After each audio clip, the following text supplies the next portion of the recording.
nung pinag-aaralan ko, para palang ganito yung pinag-uusapan natin ngayon, no? Para pala siyang yung storya ng Spider-Man na yon. Kasi bakit? Ang hirap kasi kalaban at anong hirap talaga na ang kalaban mo ay ang sarili mo. Alam mo yon? May mga bagay na ayaw ka nang gawin pero ginagawa mo pa din. May mga bagay na gusto ka namang gawin pero hindi mo magawa. Gusto mong bumait pero di mo magawa. Alam mo yon? Break it down, yeah. Alam mo yon? Hirap na hirap kang gawin ng isang bagay. But I wanna tell you this. Sabi mo sa katabi mo, that's normal. What? Normal? Normal ba ito pinagdadaanan ko? Normal ba yung hirap na ako? Yes, that's normal. But because I wanna tell you this, even Apostle Paul experienced that. I want you to open your Bible with me. Romans chapter 7, 14 to 25. Di ko na patatagalin to kasi I believe na may gagawin ng Panginoon sa atin ngayong gabi. Romans chapter 7, 14 to 25. Maganda sa NIV pero mas pinili kong basahin sa The Message version at kumuha ng mga points from The Message version. Sabi niya, verse 14, I can anticipate the response that is coming. I know that all God's commands are spiritual, but I'm not. Struggle na agad, di ba? All God's commands are spiritual, but I'm not. Isn't this also your experience? O, tinatanong ka ni Paul. Experience mo rin to, di ba? Sabi ni Paul sa'yo. Yes! O, sinagot ka na din niya. I'm full of myself after all. I've spent a long time in sin's prison. What I don't understand about myself is that I decide one way, but then I act another. Sino may ganyang struggle? Decide ka sa isang bagay, pero yung act mo, iba. Doing things I absolutely despise. So if I cannot be trusted to figure out what is best for myself and then do it, it becomes obvious that God's command is necessary. Verse 17, but I need something more. For if I know the law, but still can keep it, and if, yung law dito, yung command ng Lord, and if I know the law, but still can keep it, and if the power of sin within me keeps sabotaging my best intentions, I absolutely need help. I realize that I don't have what it takes. I can will it, but I cannot do it. Pwede pala yun? Gusto mo, pero hindi mo nagagawa. I decide to do good, but I don't really do it. I decide not to do bad, but then I do it anyway. My decisions, such as they are, don't result in actions. Something has gone wrong deep within me. Uy, grabe. Ang tindi ng struggle ni Paul. Something has gone wrong deep within me and gets the better of me every time. It happens so regularly that it is predictable. The moment I decide to do good, sin is there to trip me up. Oh, pinagtitripan daw siya ng sin. I truly delight in God's commands, but it's pretty obvious that not all of me joins in that delight. Uy, not all of Him. So may part ng Kanya na hindi siya nade-delight sa command ng Lord. Parts of me covertly rebel. And just when I least expect it, they take charge. I tried everything and nothing helps. I'm at the end of my rope. Is there no one who can do anything for me? Isn't that the real question? Verse 25, the answer, thank God, is that Jesus can and does. He acted to set things right in this life of contradictions where I want to serve God with all my heart and mind, but I'm pulled by the influence of sin to do something totally different. Amazing. Paano pinrases ni Paul ang kanyang pinagdadaanan? Okay. Actually, maraming Bible scholars sinasabi na nung sinulat daw ni Paul, siya ay dumadaan sa matinding pagkakasala. Okay. But actually, marami din namang Bible scholars na nagsabi na ito ay sinulat ni Paul based sa mga na-experience niyang pagkakasala before. Okay? So, either way, ito ay nakaka-experience siya ng patitinding pagtihirap. Sinabi natin nung nakaraan na yung struggle ay magkaiba sa sin. But yung struggle mo, pwedeng mag-lead ito sa kasalanan. Okay? Na paano pinrases ni Paul ang pinagdaanan niya? Now, let me share to you the 3 R's that will help you to win the battle within. Tatlong R na makakatulong sa'yo na ginawa din ni Paul para matuklasan niya paano ba mananalo sa laban niya sa sarili niya. Ang hirap kalaban ng sarili. Yung gusto mong magsimba pero di mo magawa. Gusto mong bumait pero di mo magawa. Gusto mo nang tigilan ng mga bagay-bagay na yan pero hindi mo Ang hirap kalaban ng sarili. Sino dito nakaka-relate sa akin? Ako lang aamin na nahihirapan akong kalabanin ng sarili ko. Ayaw mo na siyang isipin pero iniisip mo pa din. Ayaw mo na siyang mahalin pero minamahal mo pa din. Ang hirap kalaban ng sarili. Alam mo yun? Gusto mo magbigay pero kuripot ka pa din. Alam mo yun? Ang hirap talaga kalaban ng kasarili. Yung gusto mo namang wag malate, kaya lang antok ka pa din. Ang hirap kalaban ng bed. Diba? But I wanna tell you this. Tonight, naniniwala ako may aayusin ng Panginoon sa atin. Amen? Sino excited dito? What are the 3 R's that will help us to win the battle in life? Verses 14 to 16. I can anticipate the response that is coming. Sabi niya, kaya ko namang i-anticipate that I know that all God's commands are spiritual, but I'm not. Isn't this also your experience? Ulitin ko, tinatanong ka ni Paul. Yes, I'm full of myself after all. Puno daw siya ng sarili niya. I've spent a long time in sin's prison. What I don't understand about myself is that I decide one way, then I act another. Doing things I absolutely despise. So if I cannot be trusted to figure out what is best for myself and then do it, it becomes obvious that God's command is necessary. Nakakatawa, pag binasa mo sa NIV, sabi niya, I do what I don't want to do, but I do not do what I want to do. Puro do yun eh. Okay, kaya nung binabasa ko siya, sabi ko, nakaganoon na lang ako. Kasi hindi ko, sabi ko, pingin magandang, mas mababaw na version para mas makuha natin yung gustong ipahiwatig ni Paul. Okay, number 1, na R, para ma-will mo yung battle of life, is number 1 is realism. Sabihin mo nga, realism. Listen to this. If you want to win the game, you have to be realistic. You want to win your battle, you need to be realistic. Okay? You have a problem. I want to tell you this. You want a solution, you need to be realistic. Hindi ka pwedeng meron kang problema na totoong nangyayari sa problema ng mga tao, tapos yung solusyon mo, pumira, pang MMK, pang istorya, pang TV. Hindi pwedeng ganon. You need to be realistic. You must first admit that you are still human living on earth. Sino dito mga tao pa? Mga spiritual people na lang tayo dito. You are not yet in heaven or not yet in glorified body. First things first. Kaya, dahil wala ka pa sa glorified body, you will still experience struggles in life. You will still experience what? Mga weaknesses mo. But Paul is telling himself, sinasabihan niya yung sarili niya, hey Paul, be realistic. It happens all the time. It happens to everyone.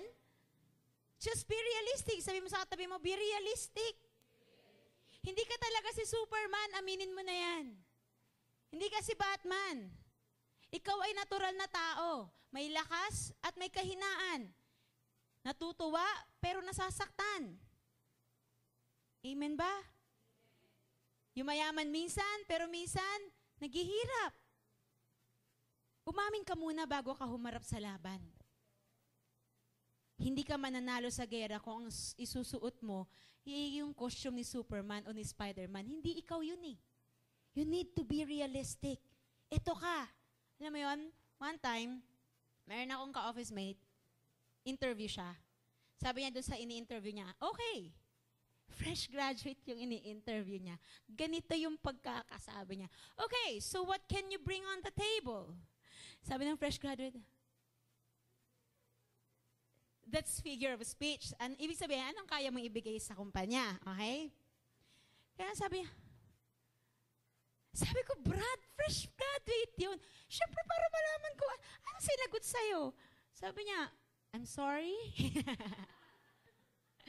Hindi naman masamang gumamit ng mga figure of speech, but you know, may mga pagkakataon na kahit hindi mo nabigyan ng palabok ang isang bagay, but you have to be realistic. Hey, I have a problem.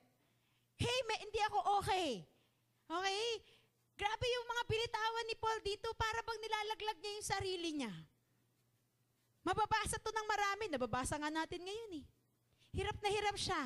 Yung malaman ng iba na hindi siya okay, na hindi siya malakas. Kapatid, ang hirap umamin ng ganyan. Yung hindi ka okay, hindi ka malakas. Okay? Nung malaman ng iba na nagkakamali ka, at nagkakasala ka, ang hirap aminin nun. Pero alam mo, napansin ko lang, mas malinaw kay Paul na makalayo kaysa sa reputasyon niya. Malinaw kay Paul gusto kong mas iintindihin ko ang manalo sa battle nitong struggle ko na to kaysa yung reputasyon ko. Alam mo yun? Nung nakita at naramdaman niya na may mali, yun din ang simula ng pag-amin niya sa sarili niya na may mali talaga sa kanyang nangyayari. Sino dito, nararamdaman mo pag may maling nangyayari sa'yo? O ang tagal mo munang maramdaman. Alam mo yung nakasakit ka ng ibang tao, ganito na. Tsaka mo lang naramdaman, ay, masungit pala ako. Ay, ganito pala ako. Ay, ganito pala ako. O kapatid, inamin niya na ito ay talagang nangyayari. Sabi niya, gusto ko i-take yung account na sinabi niya, I'm full of myself after I spent a long time in prison, since prison. What I don't understand about myself is that I decide one way, then I act another. Doing things I absolutely despise. If I cannot be trusted to figure out what is best for myself, then then do it, it becomes obvious that God's command is necessary. Nung umpisa sabi niya, alam ko naman ng mga bagay, tapos sabi niya pa doon, isn't it isn't it this also your experience? Sabi niya ganun sa kausap niya. Sabi niya, isn't it this also your experience? So parang sinasabi ni Paul, hindi ba't realidad dito nangyayari sa ating lahat? Ang struggle mo ay nangyayari talaga. Normal yan kasi buhay ka pa. Buhay ka ba? Tingnan mo yung katabi mo. Buhay pa yan. Sa pag-amin mo, na may pinagdadaanan ka na may mali, doon pa lang magsisimula ang pagkakaroon mo ng tunay na tagumpay. You have to be realistic. Mahirap kaya. Alam mo yun, the battle is raging inside of you, pero you're trying to keep it, you're trying to hide it, and pretend that everything is okay. Sabi nga ni Pastor, it's okay not to be okay, but don't stay that way. Okay lang. Ganun talaga eh. Nahihirapan ka eh. Pwede sabihin hindi ka nahihirapan. Kahit na gusto mo sabihin hindi ka nahihirapan, totoo, ang realidad, nahihirapan ka. You have to admit it. Meron akong kausap one time, sabi niya sa akin, nanayo ko naman talaga ng ganito eh. Sabi niya ganun sa akin. Kasi namumblema siya sa personalidad niya. Sabi ko, bakit itutuloy mo pa? Sabi ko, bakit, ano mo yun? Ba't nagiging kapwa ko, mahal ko pa ikaw? Ganyan. Sabi niya, actually, dumaan na ako sa maraming parang sessions. Umattend na nga daw siya ng isang Christian gathering. Tapos, yung merong mga group na pare-pareho silang ganun yung problema nila. Kaya lang nandun na daw siya. Sabi niya, hindi niya nakikita na ganun siya. Okay? Hindi niya nakikita, bading siya. Sabi niya, hindi ako to. Sabi ko, Brad, baka yan ang problema sa'yo. Hindi mo kasi aminin na may problema sa'yo. Alam mo yun?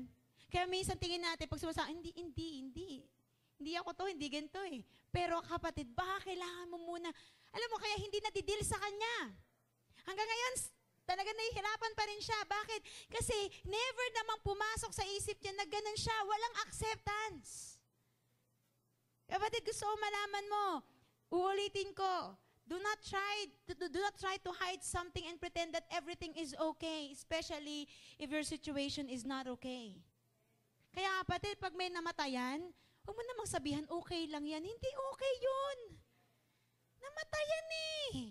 Sabihan mo na lang ng condolence. Ayun, ano pa yon? Appropriate. Yung sabi mo, okay lang yan. Hindi okay. Wala na siyang tatay, wala na siyang nanay, wala na siyang lolo, wala na siyang tito. Hindi okay yun. Bisan ka na tayo Pilipino, alam mo, okay lang yan. Hindi nga okay yun. Alam mo yung buti hindi ka nasampal ng huling taong sinabihan mo yan. Ano pinagsasabi mo hindi? Ikaw kaya mamatayan. You know, it's... alam mo yun, hindi ba sabang umiyak kapag ikaw ay nawalan? Lalo na kung kahit na bagay yan. Halimbawa, cellphone. Pambira yung cellphone, 20 years mo pinag-ipunan. Tapos nawala, malamang nakakaiyak yan. Okay lang, maiyak ka. But wag naman matagal. Ang sinasabi ko lang, maging realistic ka sa nararamdaman mo. Sabihin mo, Lord, hindi ako okay. Alam mo yan, sabihin mo sa leader mo, hindi ako okay. Sabihin mo sa pastor mo, hindi ako okay. Sabihin mo sa akin, sorry, hindi po ako okay. Kailangan mo maging realistic. Pag nasa trabaho ka, alam mo maraming tao na burnout na kasi bigay ng bigay yung boss. Ikaw naman tanggap ng tanggap kahit hindi mo na kaya. Yan ang problema ng maraming Pilipino. They don't know how to say no. May isa kaming workshop sa recruitment. Sabi nung workshop namin, recruiters, consultants, sabi niya ganun, you need to know when to say no. For example, nag-apply sa'yo, gustong-gusto mong tulungan, kaya lang ina-applyan niya, delivery man, wala naman tayo nun. Ano i-offer mo? You need to say no to that person kasi wala ka nun. Alam mo yun, kapatid? Ang hirap sa atin minsan, realidad yun yung magsabi ng no. Kaya lang sa atin, sige, pag-iisipan ko. Yan totoo, ayaw mo naman talaga eh. Kung ayaw mo talaga, di sabihin mo no. Kung gusto mo, di sabihin mo yes. Ang problema kasi sa atin, di tayo realistic mag-isip. Palagi na lang in between. Maybe. Gusto mo ba ako? Maybe. Ano yun? Young pro naman tayo dito eh, di ba? Usapang totohanan lang. Pag ayaw mo sa tao, sabihin mo na ayaw mo. Para hindi ka na niya pinopursue. Pag gusto mo yung tao, sabihin mo, gusto mo. Sige, tuloy-muloy pagpupursue mo sa akin kasi nade-develop naman eh.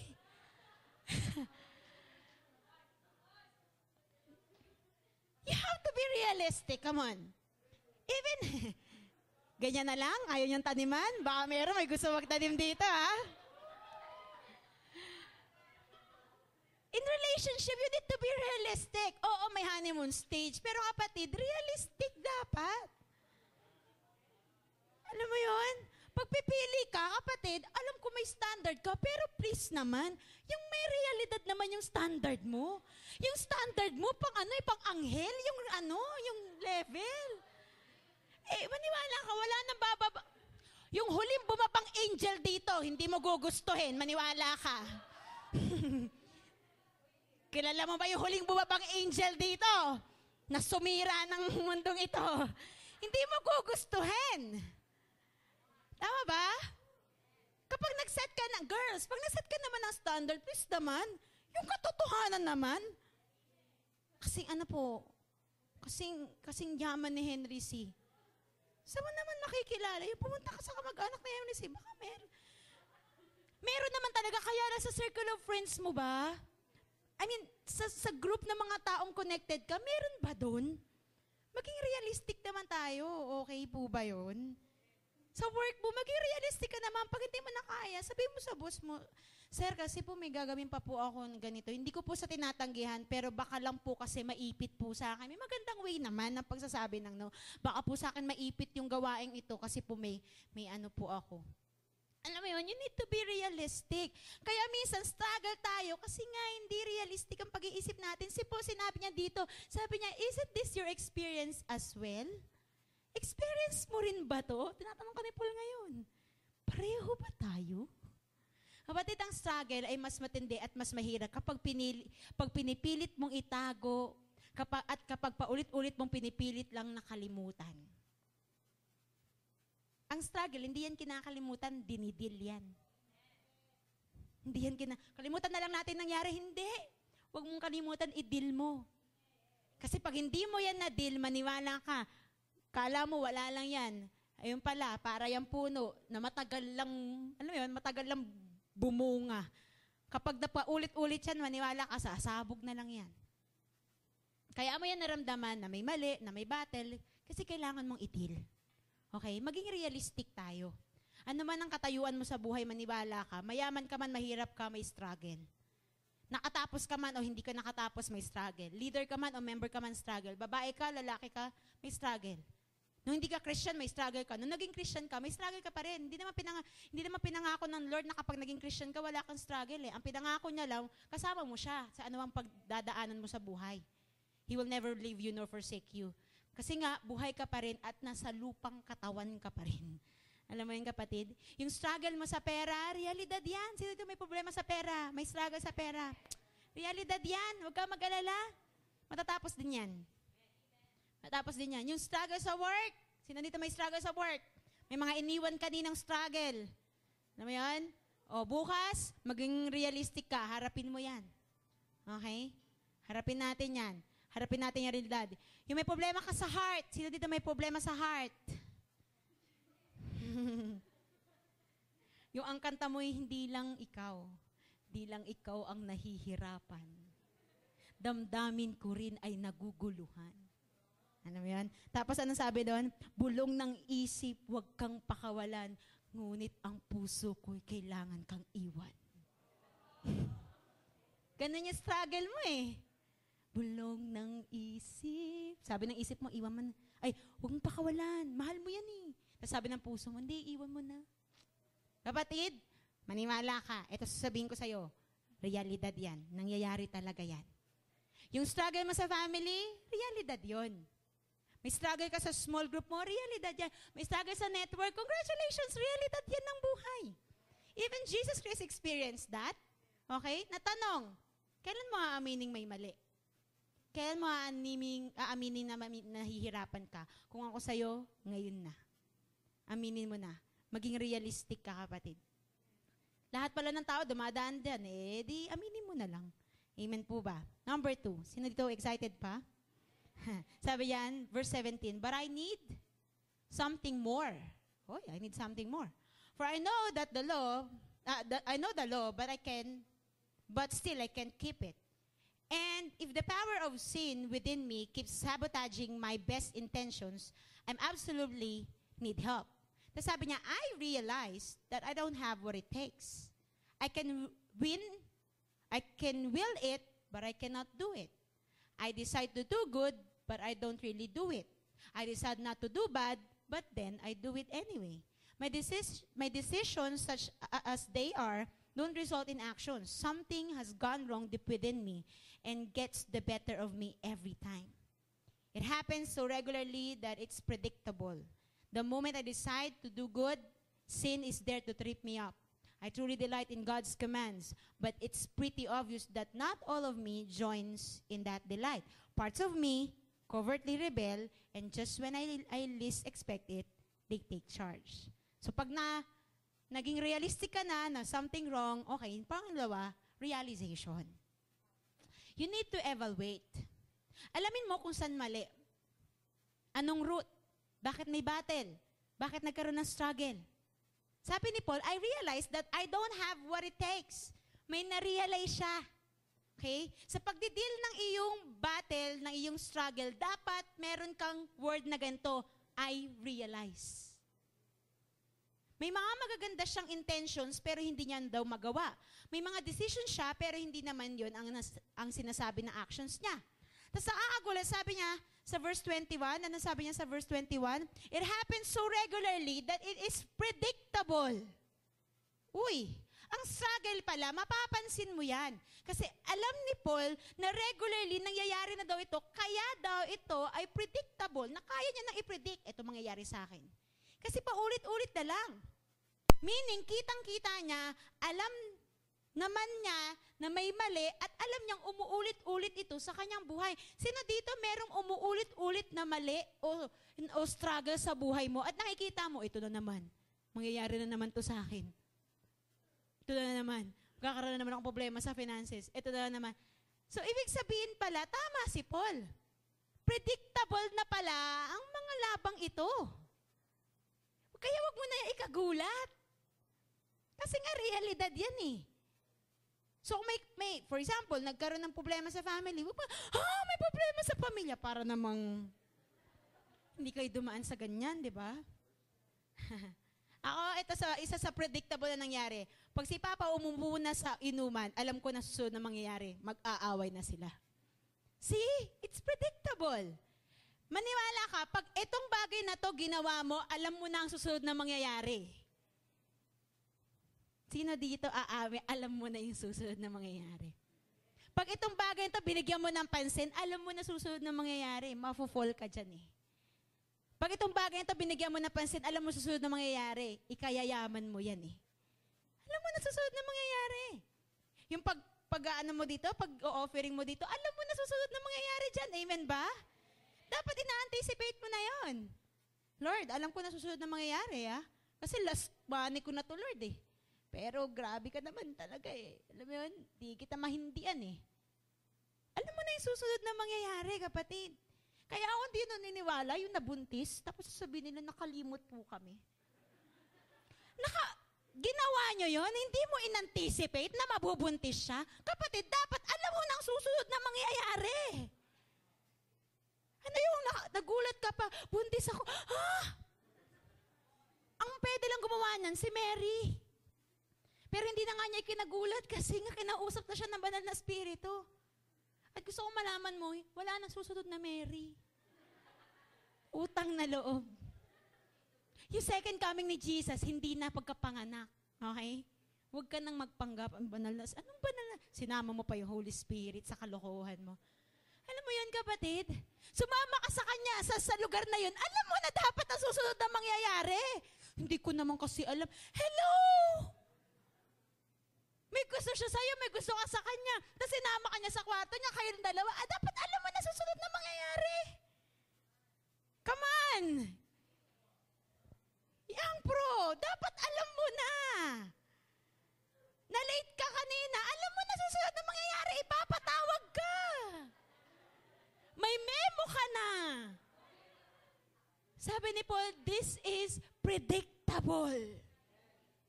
You know, your battles in life, these are predictable. Kaya lang kasi minsan, we're not really, ano ba tawag dyan? Hindi tayo ganun ka-analytic. Uy, nangyari na naman to sa akin. So, magugulat ka, bakit nangyari na naman to sa akin? Hindi tayo minsan ganun ka-analytic Okay? May mga steps ka na uulit na lang doon sa pangyayari mo. Ano pa? Di ka nag-iipon, alam mo na susunod na mangyayari. Di ka sasagana niyan.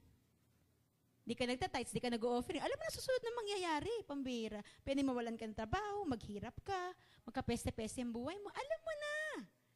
Alam mo yun, kapatid, hindi ka nagde-devotion. Alam mo na susunod na mangyayari, kapatid. Magbabackslide ka na niyan. Hindi pwede, di po ako nagde-devotion, pero grabe, mahal na mahal ko si Lord. Ano yun? Saang klaseng pagmamahal yung kinuha mo, parang ganito, yung boyfriend mo, parang ganito kasi yung senaryo na sinabi mo sa akin Yung boyfriend mo, hindi mo nakakausap araw-araw, tapos sasabihin mo sa akin, mahal mo pa din siya.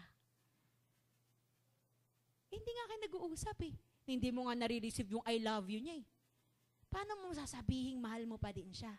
Kaya alam mo, pag di ka nagde-devotion, wag mo ako niloloko. Hindi umaten ng Sunday service, tapos sabihin mo, okay lang po ako. Anong okay ka lang? Hindi ka okay, wala ka sa Sunday service, di ka nakarinig ng Word of God. Kaya mo sabihin sa leader mo, okay lang po ako at di ako naka-attend, hindi ka okay. Tama ba? These are predictable.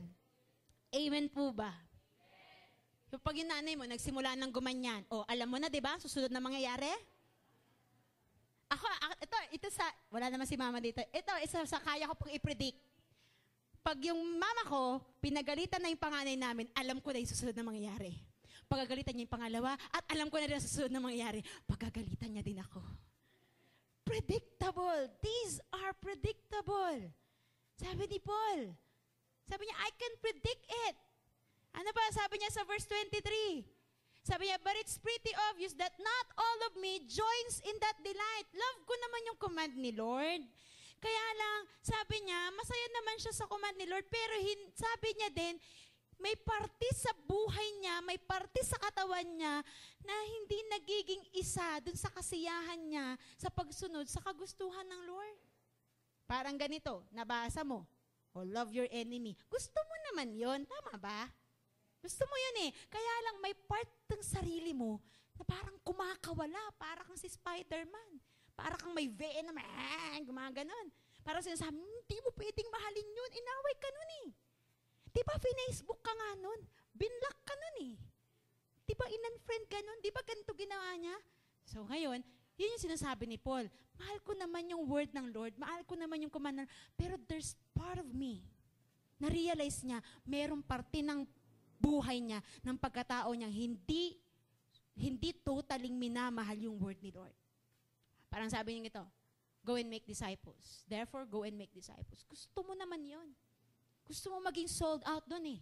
Kaya lang there's a part of you na parang sinasabi niyang mahirap yan.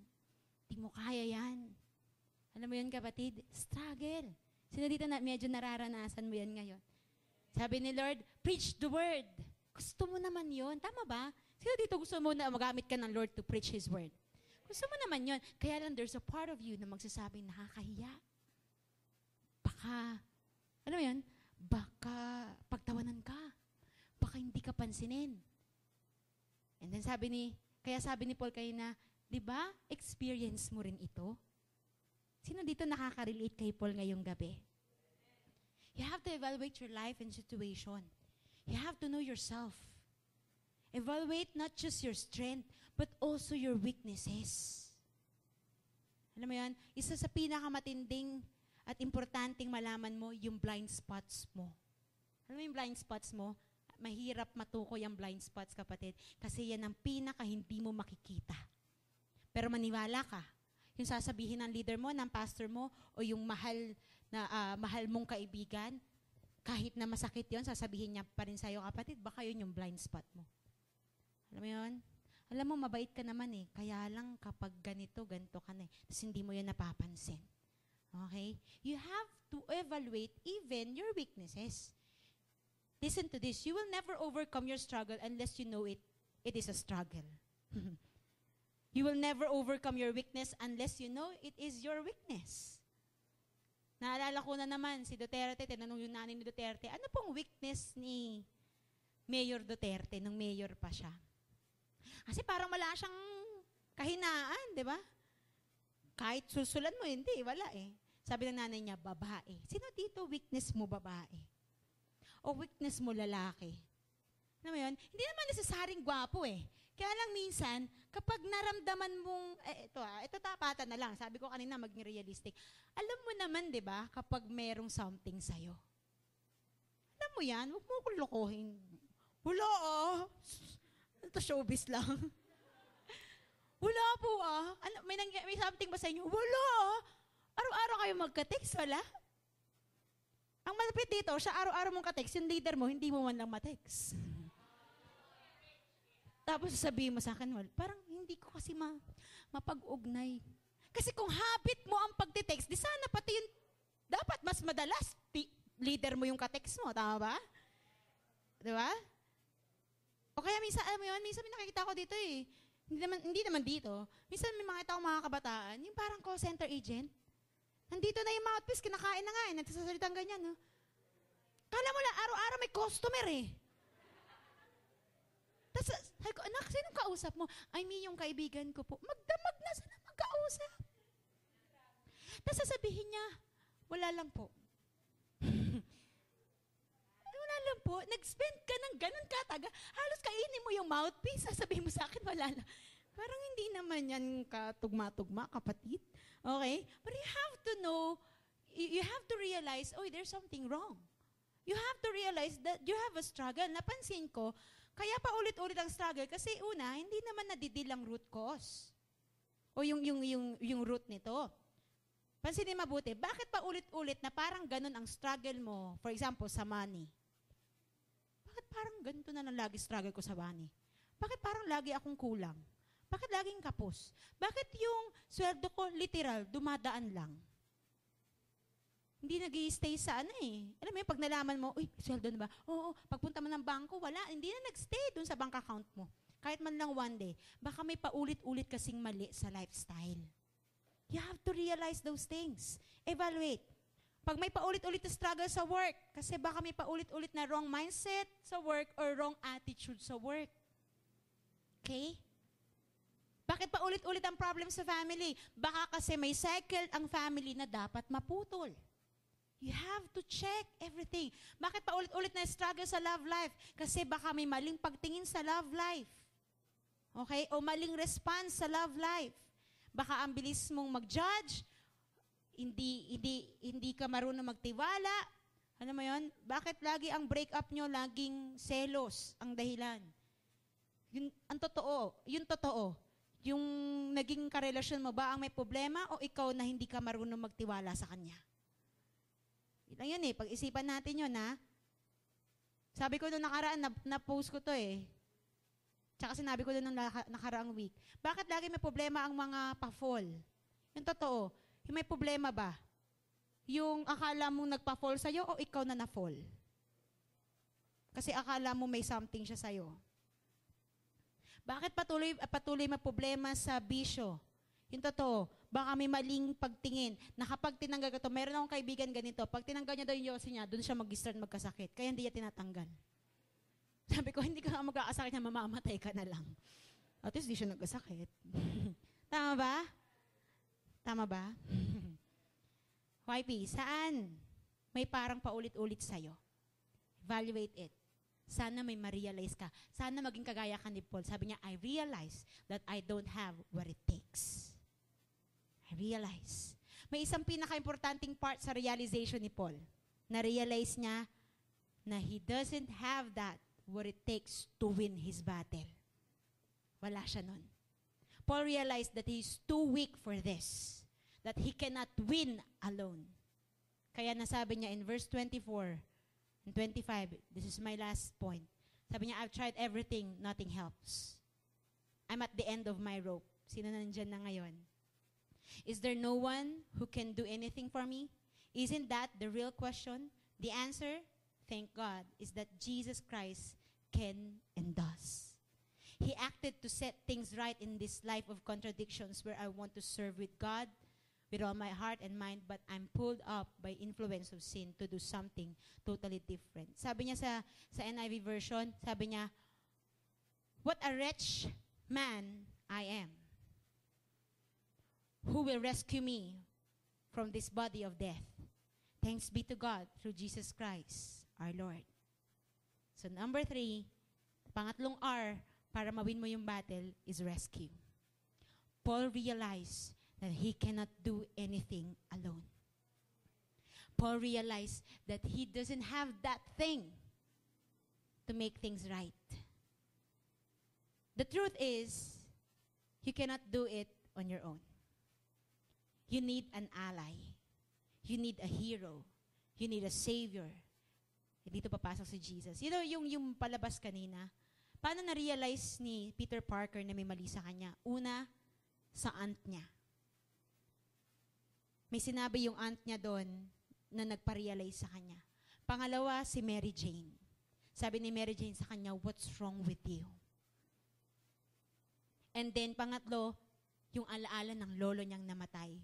Sabi ng lolo niyang namatay, with great power comes great responsibility. You know, even a superhero like him, alam natin na istorya lang naman yun. But even a superhero like him, sa panahon ng kanyang weakness, kinailangan niya ng alay. Kinailangan niya ng mga taong magre-remind sa kanya, hey, you need a rescue. Hey, you need someone. You cannot win alone. You need a savior. At maniwala ka, dito papasok si Jesus Christ. Kapag na-realize mo na, Lord, I'm totally dead. Sabi niya dyan, pinaraphrase ko lang, I'm on the end of my rope. Para sinasabi ni Paul, I'm hopeless. Alam niyo, salvation means rescue. Only Jesus can rescue a drowning person. Yes, nakalakad si Peter, pero huwag natin kakalimutan, nalunod din siya.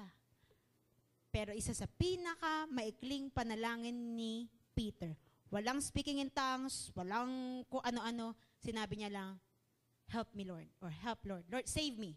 Lord, save me. Yun ang palang nasabi niya. Pero from that moment na sinabi niya, Lord, save me, Jesus was there, pulling his hand. Taking away dun sa pagkakalunod niya. Mga nalulunod, maybe sa kasalanan, sa kadumihan, sa kamunduhan, sa kapahamakan. Okay? Only Jesus can save someone from struggling.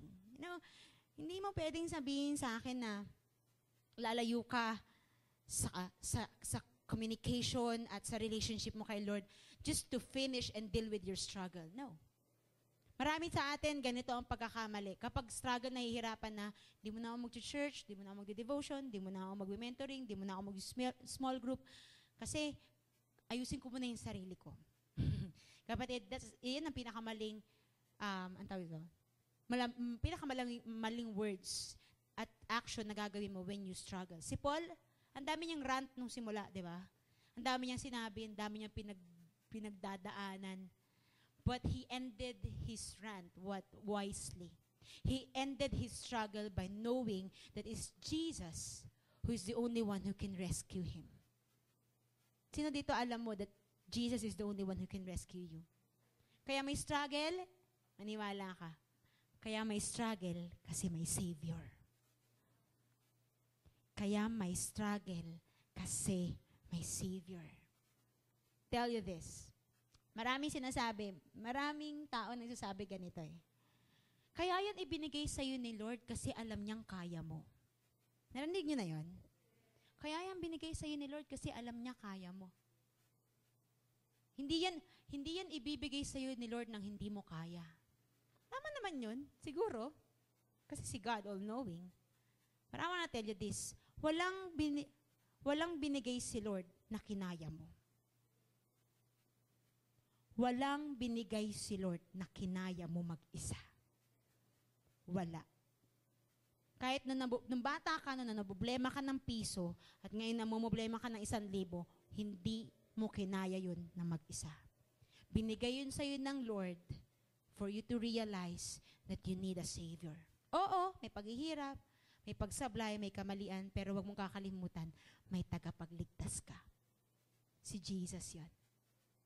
Jesus can mend a broken heart. You know, when you're struggling with your heart, He can mend a broken heart. Sabi ko nga, Lord, kaya pa may broken heart? Kasi you can mend the broken heart. Kasi hindi niya may mend ang broken heart kung walang broken heart. Tama ba? So, kaya minsan siguro pinaparealize tayo o pinapadaan tayo ng Lord sa mga mga nakaka-broken heart na situation, okay? Para ma-realize natin that God is really our healer. That He can mend a broken heart. Sometimes, papadaanin ka ng Lord ng mga worries for you to realize and experience that He is your comforter. That He can, He can embrace you and still say na mahal ka niya. He can give you peace. Minsan, padadaanin ka ng Lord sa isang sakit para ma-realize mo at makita mo na siya ay yung healer. Dito, dumaan si Peter sa malaking struggle. Sabi niya, there is something wrong within me. Pero nakita niya na yung something wrong within him ay nagkaroon ng something solution within his Savior. Ulitin ko, may paghihirap, may pagsablay, may kamalian, pero wag mong kakalimutan, may tagapagligtas. Maniwala ka, kapatid. Pag wala si Jesus, hindi mo kakayanin. Kahit ang pinakamatalinong tao, kailangan si Jesus. Alam mo yun? Kahit ang pinakamayaman tao, kailangan si Jesus. Kasi pag wala si Jesus, una, hindi mo maiintindihan. Bakit ka dumadaan sa ganyan? Walang revelation, walang speak ng Holy Spirit. Baka maging manhid ka na lang, maging kalus yung heart mo, maging, makapal ang kalyon ng puso mo na lang because of what's happening in your life. Kapatid, you need Jesus. You need someone to rescue you. We need someone to rescue us. Amen po ba? One thing na nakita ko about kay Paul, you know what? Nakita ko dito, Lord, sabi ko, Lord, antindi. Antindi ng pinagdaanan ni Paul. Pero Lord, antindi din ng ginagawa mo sa kanya. Alam mo yun, kapatid? Equal si Lord. Kaya hindi mo pwedeng sabihin hindi fair si Lord. Okay? Pero ulitin ko, iba yung sinabi ni Pastor kahapon sa mentoring. Sometimes si Lord may favor. Okay? May favor sa mga committed sa Kanya. Pero kapatid, maniwala ka, equal lagi ang Panginoon. And He's a good judge. He's a good judge. One time sabi ko, paano kung yung isang tao namatay, tapos di naman natin alam kung ano. Isang tao sa isang tribo. Tapos di nakakilala kay Lord kasi hindi nakapunta yung mga missionaries doon, for example. Sabi ko, paano yun? Sabi sa akin ni Pastor, alam mo, si Lord, magaling na judge yan. Huwag mo nang intindihin yun. Si Lord na lang hayaan mong mag-intindi nun. Tama naman. Alam mo yun? But the thing is, Ako, naniniwala ako, since si Jesus ay Savior ng lahat, it will be unfair for that person na mamamatay siya without, hearing the Word of God. Because He's all-knowing, alam niya na meron pang tao, hindi nakarinig ng word ko to eh. Pero pwede naman kasi, may iba pang yan eh. Pag pumasok po kayo sa Bible School, may iba't ibang way si Lord to judge a person, no? Next year, kakaroon po ulit ng feats. Pasok po kayo. Sa mga gusto mag-pastoral, okay? Ilan lang to? 10 months, I think. Tapos, graduate ka na. Nakakatawa lang po kasi yung mga tao, nag-graduate po ng bachelor, some of them, they don't really have that money to go to a secular school and mag-graduate sa bachelor, pero pinag-graduate ng Lord. Alam mo yun? May struggle, pero maniwala ka, may rescue namang ginawa si Lord. Ako, personal testimony ko, sinet aside ko na yung pagmamasteral, pero may ibang plano ang Lord. May struggle ako, gusto ko talaga yon, kaya lang walang enough money, tas walang enough time, but God made a solution. So may rescue pa din. Uulitin ko kapatid, ang rescue ng Panginoon, palagi nandyan, but you need to call. You need to admit, Lord, there's something wrong in me. Alam mo yon? As I conclude tonight, sabi diyan, let me read to you once again, verse 24 and 25. Sabi niya, I tried everything and nothing helps. I'm at the end of my rope. Are you like this? Are you at the end of your rope? Is there no one who can do anything for me? Grabe. Nakikita niyo yung paghihirap at bigat ng mga sinabi ni Paul dito. Sabi niya, I'm at the end of my rope. Is there no one who can do anything for me? Hindi ko lang ma-imagine kasi si Paul ito eh. Alam mo yun? Nung hindi pa siya Christian, si Saul siya. At si Saul ay kilala sa pagiging matapang. Pagiging, alam mo yun, lakas ang loob. Tapos at some point of Paul's life, nasabi niya to, is there no one who can do anything for me? Parang humingi na siya ng tulong dito. Tapos bigla niya sinabi, is it that the real question? Minsan magtatanong ka sa struggle mo, Lord, sino bang makakatulong sa akin? Tatanungin ka ng Lord, anak, tama ba yung tanong mo? Kasi pag tinanong mo si Lord ng, Lord, sino bang makakatulong sa akin? Parang mong sinabing, Lord, hindi mo ko kayang tulungan. Kaya sabi ni Paul dito, isn't that the real question? Pag meron kang struggle, na itatanong mo ba yan, Lord, sino bang pwedeng tumulong sa akin? Many times, I experienced that. Alam mo yun, may struggle ako, may struggle kaming dalawa ni Pastor, wala akong mapagsabihan. Sabi ko, Lord, it's so unfair. Lahat sila may leader, ako walang leader. Yung leader ko, kaaway ko, paano ko naman sasabihan? Sabihan ko yung asawa ko, alam mo, mentor, pwede bang mag-share sa'yo? Kasi alam mo kasi yung asawa ko, may sama ng loob. Di ba? Pangit. Paano naman magiging maayos, di ba? You know, one time, I was really crying to God, no? Alam niyo po, ang relationship namin ni Pastor ay hindi perfect relationship. Now, we have struggles, we have ups and downs, no? But you know what? Because of the grace of the Lord and because of the love of the Lord, pinagsama niya kami at pinagsasama niya pa rin kami. Pero there was one time, I was really crying and really hurt deep inside of my heart. Talagang umiiyak ako. Gusto ko nang tawagan yung mama ko at magsumbong, ano sa gagawin nga, ganan. Pero I was really crying inside my room. Tapos si Pastor, nagla-laptop sa labas. Pag nakikita, kaya ako pumasok kasi feeling ko wala siyang pakialam sa nararamdaman ko. Di ba, nagla-laptop lang siya. But I know, God is speaking to him. Pero nung time I was really crying to God, sabi ko, Lord, it's so unfair na wala akong mapagsabihan, wala akong mapaglabasan ng sama ko ng loob. Lord, bigyan mo naman ako ng tao. Alam mo yan? Lord, bigyan mo naman ako ng tao na pwede kong sabihan ng ganito. Siyempre, di ko pwede sabihin sa tita ko, kahit tita ko yun, siyempre, member pa rin namin yun, leader niya pa rin si pastor, hindi ko naman kayang sira. Ito tip. Di porket galit ka sa isang tao, sisirain mo siya sa iba. Okay? Kasi yung taong yun, pwedeng nag-ayos na kayo mag-asawa o mag-boyfriend, girlfriend, pero yung taong yun, galit pa rin sa kanya kasi sa sinabi mo. Okay? Kaya wag mo na rin pini-Facebook. So sabi ko, Lord, this is so unfair, this is so unfair. But you know what? Pinatahimik ako ng Lord. Sabi sa akin ng Lord, am I not enough? Am I not enough? Na-realize ko, di ba? Yun ang naging dahilan ng mga Israelites kung bakit sila nagtatayo ng mga Diyos-Diyosan. Sa Book of Judges, ba't sila naghahanap ng king? Tapos sabi ni Lord sa kanila, hindi pa ba ako enough as your king? Bakit kailangan? Kaya na siya nagtayo ng mga judges nun eh, ng mga judge. Kasi naghahanap pa rin sila ng king. And sometimes we're like that. Naghahanap ka ng taong mapagsasabi, sa mga loob mo. Sasabihin sa'yo ng Lord, is that the real question? And God is asking you right now, am I not enough? Tingin mo ba, bingi ako na hindi ko naririnig yung puso mo ngayon? Tingin mo ba, nabulag ako na hindi ko nakikita yung laman ng wallet mo? Am I not enough? Tama yung tanong ni Paul eh. Is that the real question? The answer, sabi niya, thank God.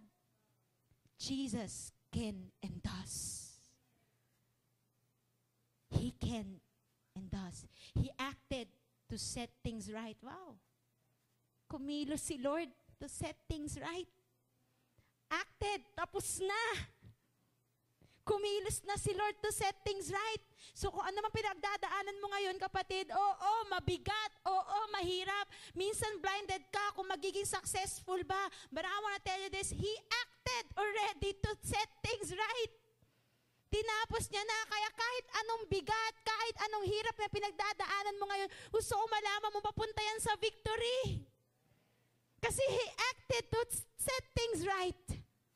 In this life of contradiction, sabi niya, where I want to serve God with all my heart and mind, but I'm pulled by the influence of sin to do something totally different. I don't know your struggle right now, but you know, if there's one person who will give up on us, it would be Jesus. Kasi maraming beses, ganun tayo eh. Pwede kinakalimutan natin siya, mas nauuna yung pag-share natin sa kung sino-sino. You know what? If there's one person na pwedeng mag-give up sa atin sa panahon na ito, sa panahon ng struggle, it will be Jesus. Pero iba ang pagkaka-deliver ni Paul dito. He acted. Tapos na. Meaning to say, never ever si Lord mag-give up sa'yo. Kasi tinapos yan eh. You know, I don't know your struggle. Maybe yung struggle mo naglilid na sa sin. But you know one thing I'm sure of, you can rely on Jesus. Kapag tinanong ka niya, o kapag tinawag mo siya to rescue you, you know, one good thing about Jesus is this. He is just a call away. Oh, mukhang kanta yun, pero yeah, He's just a call away. Pag sinabi mo, alam mo, ito pa nga eh, alam mo matindi kay Jesus, hindi pa nababanggit ng bibig mo, nandun na siya. Hindi pa nababanggit ng bibig po, pero banggit na banggit at sinisigaw na ng puso mo, nandun na siya. He is ready to rescue you. At yun na rin na-experience ni Paul. Yes, I have this struggle. Yes, I cannot do what I want to do. I don't want to do what I do. But at the end of it, sabi niya ganun, at the end of it, it is Jesus. Thanks be to God through Jesus Christ, our Lord. Sabi niya, wretch ako eh, mukha akong wala akong basahan.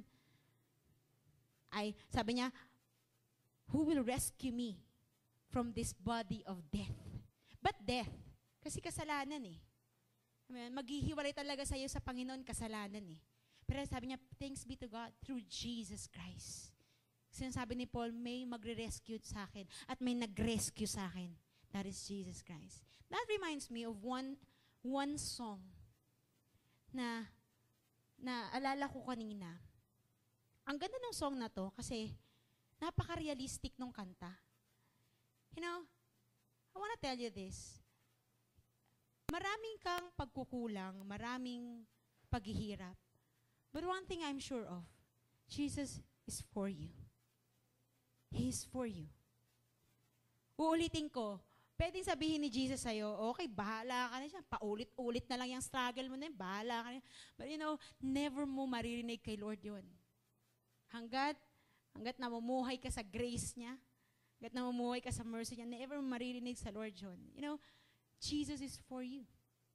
People may be against you. This world may be against you. Your work may be against you. Money can be against you. But I want to tell you this. Jesus, He is for you. I want you to meditate on this video, music video. And I want you, naniniwala ako may gagawin ng Panginoon ngayon, gabing ito, as we listen to this song.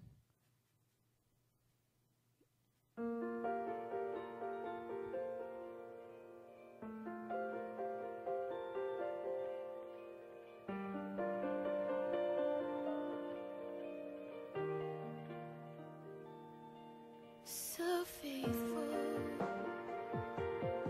so constant, so loving, so true, so powerful in all you do. You fill me, you see me, you know my every move.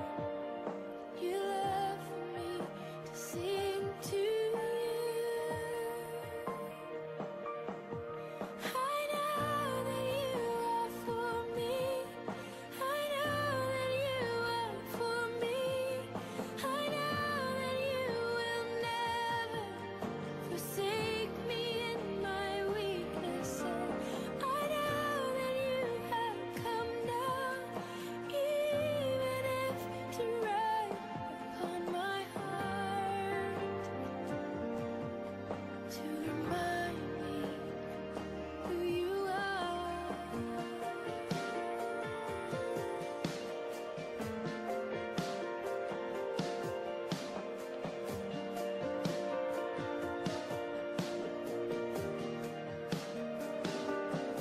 So patient, so gracious,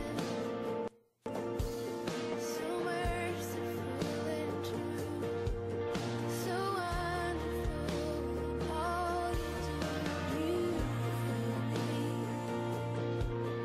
You see me, you know my every move.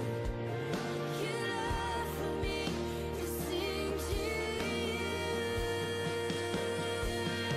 Lord, I know that you are for me.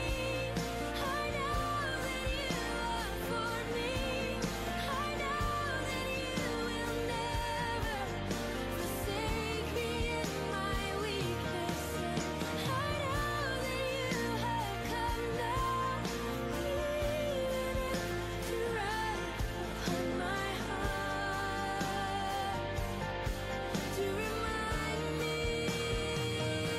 that I know that you are for me.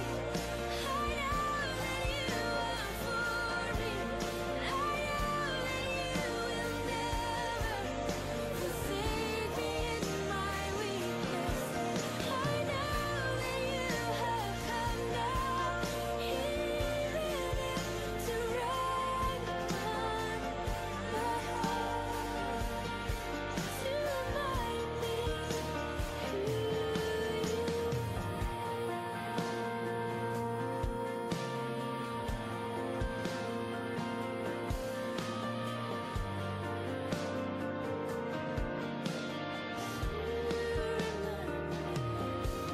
I know that you are for me. I know that you are for me. I know that you will never forsake me in my weakness. And I know that you have come down, even if to write upon my heart, to remind me who you are.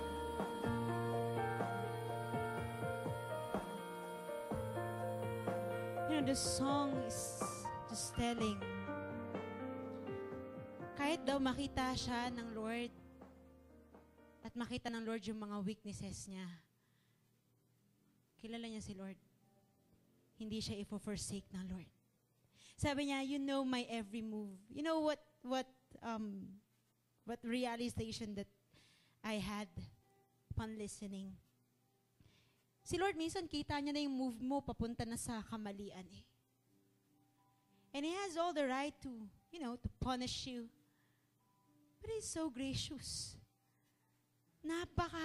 lawak ng grace ng Lord, He will still say, kahit napunta ka na dun sa move mo na yon ng mali, He will still say, I'm for you. I will never be against you. I'm for you. I'm against your sin, but I will never be against you. You know, si Lord, galit niya yung kasalanan, pero hindi siya nagagalit o magagalit sa'yo ng ganun-ganun lang. Di ibig sabihin, hindi ka na din niya mahal. Oo, si Lord, paparealize niya sa'yo yung mga consequence. And sometimes sa consequence na yan, mahihirapan ka. But I wanna tell you, kahit sa panahon na dumadaan ka ng consequence mo, yung ibang tao, kapag dumaan ka sa consequence mo, sasabihin pa na ibang tao, dapat yan sa kanya. Sama niyan eh. Pero alam mo si Lord, sa panahon na dumadaan ka sa consequence ng buhay mo, na pagkakamali mo, nandun pa rin siya. Nasaktan mo na siya, pero nandun pa rin siya. Nagkamali ka na, pero nandun pa rin siya. May matindig kang paghihirap na nag-lead sa'yo para magkasala, pero nandun pa rin siya. And He's telling you, I am for you. I will never forsake you. Hindi kita iiwan dahil lang meron kang kahinaan. Because I want to be your strength when you're weak. Hindi kita iiwan dahil nagkasala ka lang. Because I want you to experience my grace. And I want you to experience that my grace is sufficient for you. Ganun katindi ang Panginoon, kapatid. Ganun siya katindi mag-rescue. Malalim. Kung meron mang huhugutan si Lord, yun yung grace na meron siya sa'yo. Pwede mo sabihin, Lord, bakit mo ba? Bakit mo pa ba ako niligtas? Bakit pa ba ganito? Bakit pa ba ako nabubuhay? Ang dami ko na pagkakamali. Alam mo kapatid, ang lalim kasi ng hinuhugutan ni Lord. Grace. And I wanna tell you this. Yung grace, tatanggalin niya ng maskara mo. Kasi makikita mo yung grace. Walang malaka na. Alam mo yun? Pwedeng inuud ka na ng kasalanan.